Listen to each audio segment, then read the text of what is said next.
sikit kan? Thank you. Okey, sikit. Mungkin saya nanti saya akan terjemah baliklah. Baik, Shalom.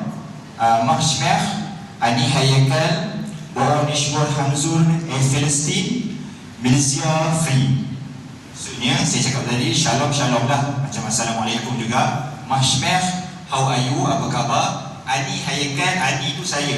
Hayakal itu sebutan nama saya dalam bahasa Ibrani. So nama setiap orang dia akan sebut dalam nama bahasa yang berbeza, maksud dengan sebutan yang berbeza.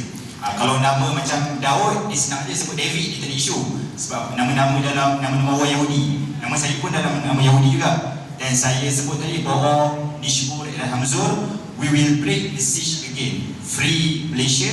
Sebab dalam sekali itu Malaysia Free tu dia tak ada perkataan yang khusus yang sebut juga. Free Malaysia ataupun dalam bahasa yang lebih baik sebenarnya adalah Malaysia Maju. Malaysia Free, Malaysia Maju, macam itulah lebih kurang. Okey. Bunyi tu